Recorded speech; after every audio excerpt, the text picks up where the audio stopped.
Welcome to the regular Faroese News Report.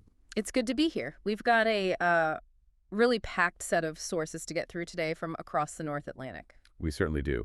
Our goal, as always, is just to lay out the information for you, straight from the source material, and give you the key facts and arguments being made. Right. We're not here to speculate, just to present what's being reported and discussed. We'll be moving through two distinct segments. Exactly. First up is the news segment. We'll be looking at the Faroese UK fishing agreement for 2026. Then the latest inflation numbers, which are quite interesting when you look closer. And a major diplomatic issue involving the U.S. and Greenland. After that, we'll touch on the readiness of Denmark's Arctic fleet, Norway's new war evacuation plans, and a potential ferry link between Scotland and Iceland. Then we'll pivot to our opinion segment. We'll cover critiques of Faroese financial management. A debate on solidarity surrounding Bakkafrost and FO. A really complex back and forth on AI and populism between Scale and Vend. And we'll finish with an opinion piece titled, Practice What You Preach. Okay, let's jump right in. First up, the Fishing Rights Agreement between the Faroes and the UK. This was signed on December 22, 2025, covering the year 2026. And this is a big deal politically. It's the fifth such agreement since the UK left the EU. So it's become a cornerstone of that new bilateral relationship. It has. Both sides really emphasize how important these annual negotiations are for demonstrating that their relationship is strong, outside of that EU context. Okay, so let's get into the specifics. The overall structure of the deal, is it largely the same as in previous years? Yes, the framework is familiar. It's mostly an exchange of quotas. Yep. But there are some telling adjustments for 2026. Let's break down that exchange. What did the Faroes vessels get access to? The main game for the Faroes was an increased quota for Greenland halibut, or spartkalva, in UK waters. Which is a high-value species. Very high-value species. They also secured a small sort of supplementary cod quota on the Grand Bank, which is outside Canadian waters. And what about the UK? What did they get in return for access to Faroes waters? The UK received quotas for haddock, that's hisu, and also for saithe, which is upse. Okay. And critically, they also got a cod bycatch quota. It's not a license to target cod directly, but it's an allowance for what they catch while they're fishing for haddock. Right, an operational necessity. Now, this is where it gets interesting. You said there were some key changes for 2026. Yes, and this is where you see the strategic trade-offs. While the Faroes got more of that valuable Greenland halibut, They had to give something up. they did. The haddock quota that the Faroes get from the UK was cut, and the source says it was a significant decrease, not just a small trim. So it seems like a shift in strategy, maybe. Mhm. Trading volume of one species for a higher value different species? That's certainly one way to read it. Meanwhile, looking at the UK's quotas in Faroes waters, their haddock quota was down just slightly, but their saithe quota went up a little. So it's a rebalancing act. The relationship remains intact, but the assets being traded are shifting, probably based on stock levels and market demand. Precisely. It's a very nuanced negotiation that goes far beyond just the headlines. All right, let's move from the high seas to the home economy. We're looking at the latest inflation figures from the Faroes Statistics Office, Hagstofan. This is for November 2025. And the headline number is remarkably low. The annual price growth from November 2024 to November 2025 was just 0.7%. Which, after the last few years of high inflation everywhere, sounds fantastic. It does. The sources call it small and stable, but that number is, well, it's a bit misleading for the average person. Because you have to look at the longer-term trend. Exactly. While the last year was stable, if you zoom out to the last 5 years, consumer prices in the Faroes have actually jumped by 20%. 20%. So people are definitely feeling that. And that low 0.7% figure for this past year is being skewed by one huge factor, right? Massively skewed. The main thing dragging the overall consumer price index down was the cost of housing loans. Interest rates on those loans plummeted by more than 40% year on year. That alone had a massive downward pull on the headline inflation rate. So we take that out of the equation, the picture looks very different. Very different. We also saw small price drops for things like furniture, household equipment, but the essentials, the things you buy every week, those prices continue to climb. Right, and this is where that paradox comes in. Yeah. What were the big increases? Well, alcohol and tobacco shot up by 14.5%, but the more worrying one is food and beverages. What was the increase there? Up nearly 4% in just the last year, and that's on top of a 30% rise over the last 5 years. 30%. That is a huge hit to household budgets. It is, and if you break it down even further, some specific items are just soaring. Coffee, tea, and cocoa went up by nearly 22%. Wow. Butter, margarine, oils up more than 8%. Meat prices rose almost 8%, mostly driven by beef and pork. So while the government can point to a low overall inflation number, the reality for people at the grocery store is very different. Absolutely. And there's another piece to this puzzle, housing costs. We mentioned loan interest went down, but what about rent? Well, let me guess, it went up. It went up significantly. House rent, or húsleigu, increased by over 11% in the last year. So if you're a renter, you are definitely not feeling that 0.7% inflation rate. Not at all. It's a classic case of a headline statistic masking the real cost of living pressures for a large part of the population. How does this compare to the rest of the Nordic region? Well, on paper, the Faroes look great. That 0.7% price growth is much lower than their neighbors. This is using the HICP index, which is the standard for comparison in Europe. Okay. Finland was at 1.5%, Denmark at 2.0%, Norway 2.7%, and Iceland was the highest at 3.4%. So technically, the Faroes are managing inflation better. But with that very uneven impact we just discussed. Exactly. Okay, let's pivot now to a major diplomatic incident that blew up around Greenland. It really did. On December 22nd, 2025, the U.S. President, Donald Trump, appointed a new special envoy to Greenland. That was Louisiana Governor Jeff Landry. And it wasn't the appointment itself that caused the problem. It was what he said immediately after. Right. Landry came out and stated that his new job was to help the president make Greenland part of the USA. I mean, you can't be much more direct than that. No, it was not subtle. It was a direct provocation. And the reaction from Denmark was, as you'd expect, immediate and furious. The Danish foreign minister, Lars Løkke Rasmussen, what was his response? He called the appointment and the statement totally unacceptable. He went on to say it was a verbal attack on the Kingdom of Denmark's sovereignty. That's about as strong as diplomatic language gets. It really is. And it wasn't just him. The response was unified. The Danish Prime Minister, Mette Frederiksen, and the Greenlandic government leader, Jens Frederik Nielsen, they issued a joint statement. What was the core message of that statement? The message was unequivocal. They reiterated the core principle. Greenland are Greenlanders. Greenland is the Greenlanders. A phrase we've heard before in this context. Yes, and they made it clear that annexation is impossible. They explicitly rejected the argument that international security concerns could ever justify it, and they demanded respect for their territorial integrity. So words were exchanged. What about actions? Diplomatic action was swift. The Danish and Greenlandic governments jointly summoned the U.S. Ambassador Ken Howry to the Ministry of Foreign Affairs. They called him in for a meeting. To put it mildly, the goal was to get urgent clarification on what this envoy's role actually was and to, register their extreme displeasure. And the source knows that this isn't the first time this has happened recently. No, it's the third time the American ambassador has been summoned this year.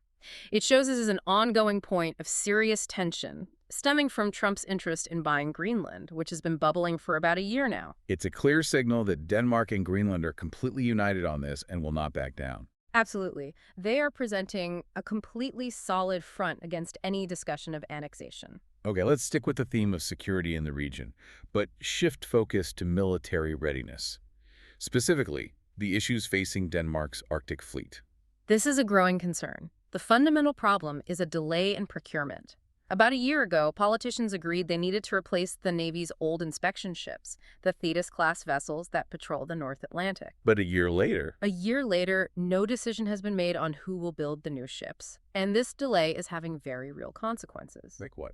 Well, one of those Thetis-class ships, the Veteran, just had a major breakdown of its machinery. It had to abandon its post in the Arctic and limp all the way back to Frederikshavn for repairs. So that leaves a hole in their patrol coverage. A big one. And to fill it, they had to make a very difficult choice. They diverted a sister ship, the Isvebjørnen, from its patrol in the Baltic Sea. And why is that a problem? Because the Baltic is considered a high-risk area, the Danish Defense Intelligence Service has specifically flagged it due to increased Russian naval activity. So a breakdown in the Arctic forced them to reduce their presence in another key strategic area. It's a domino effect caused by aging equipment. Exactly. And it's not just about patrols, it's about saving lives. The annual Sea and Air Rescue Report for Greenland showed a pretty stark failure. What did it show? The armed forces failed to meet their official target. They're supposed to rescue 94% of people in distress. In 2024, they didn't hit that target. How far off were they? The numbers were 109 rescues out of 120 people in need. The report itself blames this failure on, and this is a direct quote, age-related material challenges. So, again, old ships breaking down. Yes. The downtime meant they couldn't respond to every call. There's a specific requirement that at least one Thetis-class vessel must be available every single day of the year. In 2024, that requirement was not met. And are these problems limited to just the Thetis class? Unfortunately, no. The newer Knud Rasmussen-class inspection vessels also had problems. They failed to meet their required number of sailing days for 2024. What kind of problems have they had? The source mentions a history of electrical issues. And even more concerning, for a long time, 2 of the 3 ships in that class had non-functional cannons. They couldn't fire accurately. So they were basically just surveillance ships. Essentially. The plan, of course, is to replace both of these aging classes with 5 new modern Arctic ships. When will that happen? That's the key question. And the timeline is a concern. The Ministry of Defense says the design phase should be done during 2026, with the new ships planned for delivery around 2030. That's still a long way off, leaving a significant gap where they have to rely on this failing fleet. A very long time, especially given the current geopolitical climate. That changing threat perception is a good transition to our next story, which comes from Norway. Yes, Norway's Directorate for Civil Protection and Emergency Planning, or DSB, has started a major new planning initiative. What are they planning for? The term they use is krigsutflytting. It translates to war evacuation or relocation. They're developing plans to move the civilian population out of vulnerable areas in the event of a conflict. This sounds very serious. Who are they working with? It's a joint effort with the police and the armed forces. They're targeting areas that are either geographically close to Russia or contain what could be considered legitimate military targets. Have they started this process already? They have. The source mentions that local planning meetings have already taken place in Finnmark, which is in the far north. And what's driving this sudden urgency? The source is very explicit about this. It's what they've observed from Russia's war in Ukraine. Specifically, the brutality of the warfare and the way Russia has systematically targeted civilian infrastructure and the energy supply. That has forced the DSB to realize they need to consider a much wider range of potential targets in Norway than they had before. And local leaders are on board with this. They're not just on board, they're demanding it. Municipal leaders in places like Troms and Finnmark, especially in the border municipality of Sør-Varanger, have been asking for updated evacuation plans. What's their biggest fear? Their main concern is preventing a situation where Norwegian civilians get trapped on the wrong side of the occupation line if a conflict were to break out suddenly. So how will this work in practice? Who does what? It's a 2-part plan. The civil defense, the Civilforsvaret, will be responsible for creating the actual departure plans, how to get people out. And the municipalities. The municipalities will be in charge of planning the reception areas, the tilflitting. They have to figure out where these evacuated people will go and ensure there's enough capacity in things like healthcare, housing, and schools. This seems like a massive undertaking. It is. And the source says it's a top priority for the DSB in 2026. It's also important to note, this isn't just them being cautious. It's a legal obligation. Right. Under the Geneva Conventions, Norway is obligated to have plans in place to protect its civilian population through warnings, evacuations, and shelters. This is them fulfilling that duty. Okay, for our final news item, let's head over to Iceland. There's a proposal for a new ferry connection. Yes, this is an interesting infrastructure idea. The Municipal Council of Múlaþingi in eastern Iceland has passed a motion.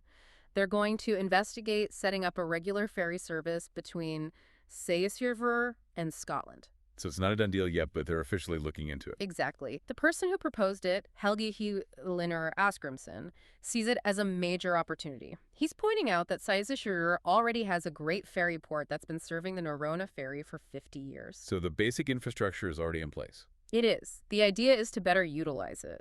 And the economic case is pretty compelling. What's the argument? The argument is that northern Scotland is really well connected to the European railway network. So this ferry could become a new, efficient logistics corridor for Iceland's imports and exports into mainland Europe. But there's a local angle to this as well, right? It's not just about trade. That's a huge part of it. This is also about local jobs. The labor market in Seyðisfjörður took a big hit in November when a major company, Síldarvinnslan, moved its operations away. So this ferry is being seen as a potential lifeline for the local economy. A very significant one. It's hoped that a new regular ferry service could create a substantial number of new jobs and bring some stability back to the town. Okay, that wraps up our news segment. We're now going to move into the opinion and commentary section. And just a reminder for you, here we are simply reporting on the arguments being made in the source material, not endorsing any of them. That's right. And we're starting with a very sharp critique of the Faroes coalition government's financial management. This piece is by Johan Dahl, a unionist politician, and it focuses on the 2026 financial law. How does he frame his argument? He opens by calling the government's fiscal policy irresponsible. His main point is that they're running a deficit, a haul, at a time he describes as the best of times for the economy. His argument being, if you can't balance the budget now, when can you? Precisely. And he accuses the government of a political tactic, shifting the blame for this deficit onto the opposition instead of, taking responsibility for their own spending decisions. What does he say about their tax policies? This is a really interesting part of his critique. He acknowledges that the government has gotten some praise for lowering the VAT on certain items. Which, on its face, sounds like a good thing for consumers. It does. But Dahl argues it's a smokescreen. He says while they're lowering VAT with one hand, they're increasing a whole range of other fees and charges with the other. He calls it taking with one hand and giving with the other. Exactly. The implication is that the VAT cut is for show, while the real burden on people is secretly increasing through other fees.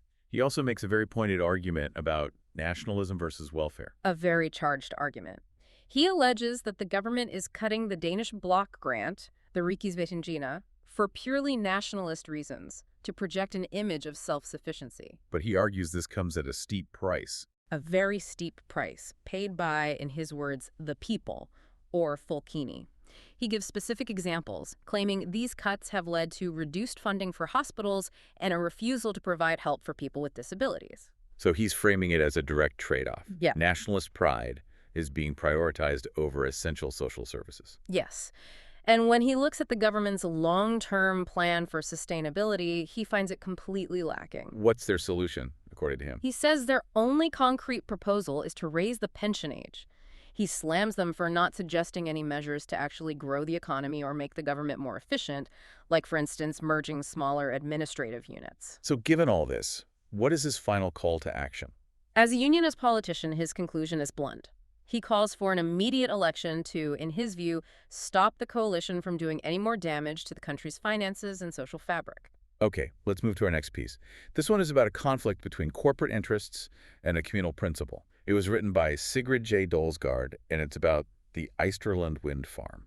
The background here is actually very positive. A company called EFO wants to build this wind farm to supply green energy to Havsbrún. And Havsbrún is a major industrial facility. It is, owned by big players like Bakkafrost, EFO, and Varine. And importantly, it currently runs on heavy oil, so switching to wind power would be a huge environmental benefit. So where's the conflict? The conflict is in how EFO wants to do it. They've requested a direct power line from the wind farm to Havsbrún, completely bypassing the public grid. But there are regulations against that. Two big ones. First, the environmental agency says the land for the wind farm has to be publicly tendered. And second, the rules state that all power generated must be sold through the public grid, which is run by a company called SEV. And routing the power through SEV would make the project less profitable for EFO. Right. And this is where the author brings in the principle of solidarity. She argues that SEV, which is owned by the municipalities, is built on this principle. What does she mean by that? She means that SEV's core mission is to provide electricity to everyone in the Faroes at the same price, whether you live in the capital or a tiny, remote village. The community shares the cost. And she points out that the community has already made huge investments in the grid to support big industrial users. Yes, she names Pelagos and Varan as examples where the public has shouldered the cost of infrastructure to support these companies. So her main accusation is what? Her main accusation is leveled at the national authorities, the Landsins Umbo. She claims they are on the verge of breaking this solidarity principle just to benefit a private company. Allowing a direct connection would boost corporate profits but undermine that communal system. That's her argument, exactly, that it weakens the shared infrastructure for private gain. And so she ends with a direct appeal. An appeal to whom? To Bakkafrost and its partners. Since Bakkafrost has a reputation as a strong community supporter, she urges them to honor the principle of solidarity and agree to sell the power through the public SEV grid. So that the benefits of the green energy transition are shared by the whole community, not just the corporations involved. That is the core of her argument. It's a classic debate of they're going to investigate setting up a regular ferry service. Okay, this next exchange is extremely Scotland. layered. So it's not a done deal yet, but they're officially looking into it. It's a debate between Exactly. Scale The person and who John proposed it, Ivar Helgi Venn, that Linner touches on Asgrimson, AI, sees it as a populism, major and opportunity. discrimination. He's pointing out that We need to Sizasure unpack this already carefully. has a great It all ferry started port when that's been Scale serving the accused Norrona Venn ferry of for using an 50 AI years. So the tool, basic infrastructure is ChatGPT, already in place. To write an It article is. that was The idea is critical to of better him. And he said he had utilize it. proof. And He the did. economic He case pointed is out pretty that the compelling. published article What's the actually included The a argument leftover is that bit of Northern text from Scotland the is AI really chatbot. well It connected was a to the prompt European asking railway Venn network, if so it this should ferry generate could a become catchy a headline new for social efficient media. logistics Which corridor suggested for Venn was Iceland's in a hurry imports and and didn't exports proofread into carefully. mainland Europe. Exactly. But there's a But local Scale angle didn't to stop this as there. well, right? It's He not then just claimed about the trade. AI had That's a huge completely part of it. fabricated This sources is also in the about article. local What were the jobs. alleged The fabrications? labor market cited in two. Seyðisfjörður The first was took a a big reference hit to in an November when a anonymous major lawyer, company, a Dolnevendan Sildarvin advocate. Slan,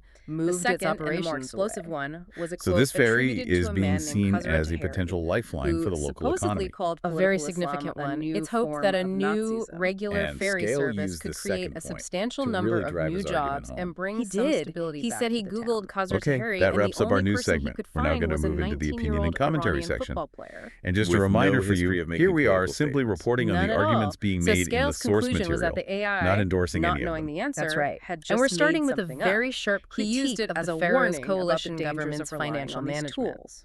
So This how piece did is by Venn Johan respond Dahl, to these a unionist accusations? politician. Venn's response and it was focuses on the two-pronged. He made some 2026 concessions on the financial law. technical side, but How then does he pivoted frame his hard back argument? to the political He substance opens of by his calling the article. government's What did he fiscal concede? policy He admitted to irresponsible. using AI His main tools point or is that they're leaky running a for deficit, things like a halt, proofreading at a and time he language describes correction, as which he the argued best is of pretty times standard for the now. economy. He also His admitted that argument the being, leftover AI if you prompt, can't the balance the budget Tenastotexi, now, was a when technical can error you? because Precisely. he was rushed. And he And accuses what about the the government fabricated of a sources? political He tactic, took responsibility for shifting those the errors, blame but for this clarified deficit that onto they the were his opposition mistakes instead of, during editing, taking not the AI responsibility just for their own inventing spending things from whole decisions. cloth. What does he say He about their said the tax name was policies? supposed to be Khazra Arabi, and he had mistyped it as Khazra Taheri. He also admitted he'd made a mistake with the anonymous lawyer reference. So he admits the errors, but then he pivots. A very strong pivot. He accused Skal of using these technical mistakes as a way to dodge the actual political criticism in the article. Which is about what? Venn's core argument is that politicians like Skal are pushing society towards totalitarianism by passing laws that discriminate against ordinary Muslims. Does he offer any evidence for this claim? He cites a recent ruling from the EU Court of Justice, which found that parts of Denmark's so-called ghetto law were, in fact, discriminatory. And he ties Skal to a specific ideology of distrust. Yes, he references a concept called the third realization associated with Frederick Vod, which Vend claims promotes suspicion of even well-integrated Muslims. He connects this to a broader narrative of Sharia horror stories. Venn's counterargument is that the state should only judge people on their actions, not their beliefs or their background. Correct. And then he widens his attack. He accuses Scale of importing what he calls rabid rhetoric from lobby groups like Elnet, which he claims are waging a hybrid warfare to smear Muslims in order to build support for what Vend labels the Israeli apartheid regime. He then uses statistics to try and dismantle what he sees as a fear-based narrative. He does. He points out that while this rhetoric has led to about 30% of Danes supporting a ban on Islam, the actual extremist threat is tiny. According to Pete, the Danish intelligence service, only about 0.1% of Muslims in Denmark are considered a threat. And he argues that integration is actually succeeding. Yes, he sets the figure of over 217,000 non-Western immigrants being employed as proof. Finally, to justify his use of the word apartheid, he brings in international bodies. He does. He states that organizations like Amnesty, Human Rights Watch, and Israel's B'Tselem all use that term. He also notes that the International Court of Justice has said it's plausible that Israel is committing genocide in Gaza. He's using these references to give weight to his very strong language. A very complex and fiery debate. Okay, our final commentary piece brings us back to the diplomatic crisis over Greenland. This one is from Erling Eidsgaard. And it is a blistering critique of what the author sees as Danish hypocrisy on the issue of sovereignty. He frames it as a direct response to the statements from Mette Frederiksen and Lars Løkke Rasmussen, right? Exactly. He takes their words condemning the U.S. phrases like man can't annex other countries and Greenland is the Greenlanders, and he turns them right back on Denmark. His message is essentially, practice what you preach. That's the title of the piece and the core of his argument. He tells them to look at their own history in the North Atlantic. He starts with Greenland's history. What's his claim there? He accuses Denmark of violating its UN obligations after World War II to help colonies achieve independence. He argues Denmark tricked Greenland into becoming part of the Danish kingdom without consulting the Greenlandic people, just to make it look like it wasn't a colony anymore on paper. So he's arguing that when it suited Denmark, the principle of Greenland as the Greenlanders was ignored. That's precisely his point. He then draws a parallel with Faroese history to strengthen his case. He brings up the 1946 referendum. A pivotal moment. He reminds readers that in that referendum, the Faroese people voted for independence, for Løsning. And what was Denmark's reaction to that democratic vote? According to the author, it was an anti-democratic crackdown. He says Denmark dissolved the Faroese parliament, the Lagtingi, called new elections, and ran influence campaigns that he says, colorfully, make both Trump and Putin pale. The implication being that Denmark actively subverted the democratic will of the Faroese people to maintain control. That is his direct accusation, and he brings it all to a powerful conclusion. What's his final point? He argues that the deed, the legal title to sovereignty for both the Faroes and Greenland, the Ski Decrees, still sits in Copenhagen, which he calls the Department for Stolen Goods. A very provocative phrase. Extremely. His final plea is for Denmark to return that sovereignty, arguing that holding on to it is hypocritical and corrosive. That brings us to the end of the regular Faroese News Report. We've covered a lot of ground today, from fishing quotas and inflation statistics to military readiness and some very intense political debates. It's a region that continues to be at the center of significant economic, diplomatic, and security developments. Like and subscribe to PalsFundamentals for more content like this. Sources linked below.